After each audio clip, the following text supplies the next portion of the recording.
Sunday afternoon or evening. Um,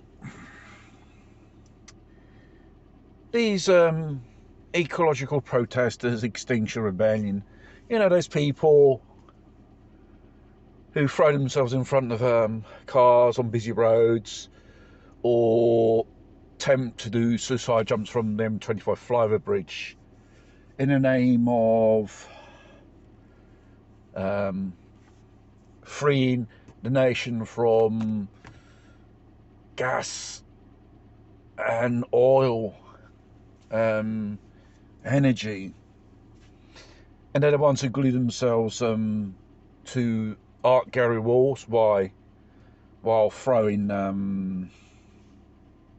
tomato juice on it, masterpieces of art. Do they know what they are bloody protesting about?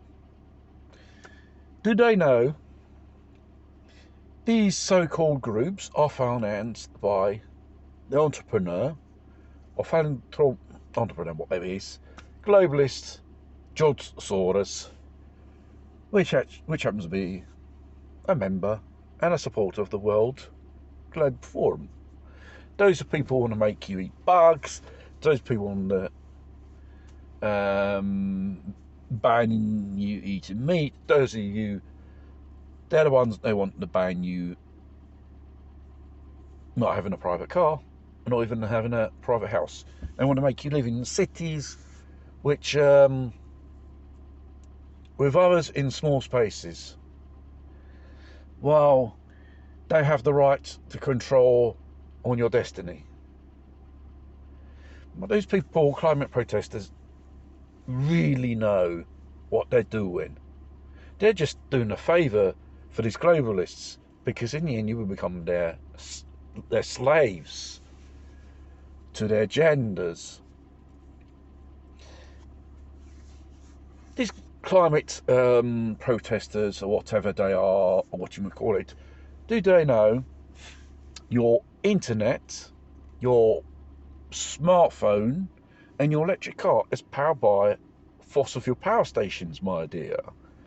It's not some solar panel, some ecological device which generates electricity or windmill power.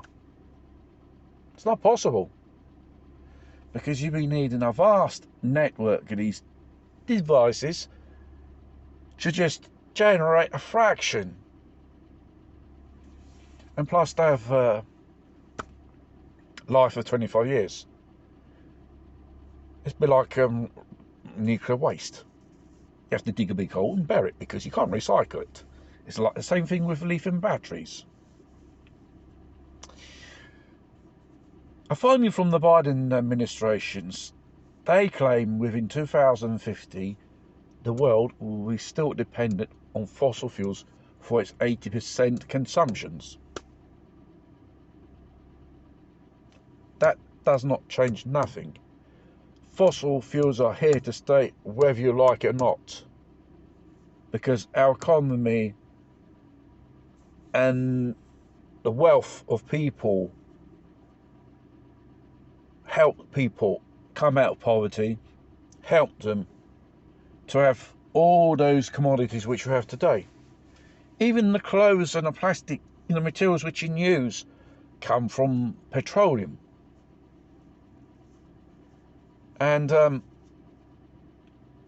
until it doesn't run out, we'll be using this into the future, whether you like it or not, because society cannot renounce that has been more than 100 years the world economy is based on. Otherwise you go back to the living like we were in the 19th century, or even worse, the Middle Ages. Well, those people who want to renounce the use of fossil fuel or modern day creature comforts, you're welcome to do so. But the truth is that we are dependent on fossil fuels, gas and petrol, and all of its variants in shapes and forms in modern life. Modern life wouldn't be like that today if it weren't for that. Probably there was the talk about use of hydrogen instead of in use of lithium batteries. So hydrogen technology has been around for yonks. Problem is, no one wanted to develop it as a commercial use. At the end of the day, the future is it has to be a cheap source of fuel to produce, universally used as well, and widely available to everyone. That's the future fuel. The new source of energy should be. Those are principles you have to go by. Sorry, solar and windmill won't resolve our problems. Probably if you have a homestead or a small house, you put some solar panels so you can go off grid, yes. And you need a whole series of equipment like accumulators, converters for that. And you need to store this energy when the sun or the wind doesn't blow. So, fossil fuels are here to stay until, hopefully near future, another source of energy, more abundant and more cheap and widely available as for use for everyone. That will be renewable. That will be the breakthrough in our society. But the technology will get at their disposal. No. It will destroy economies, very expensive, and it's not cheap to maintain and run. It doesn't give the benefits as these fossil fuels as a constant availability.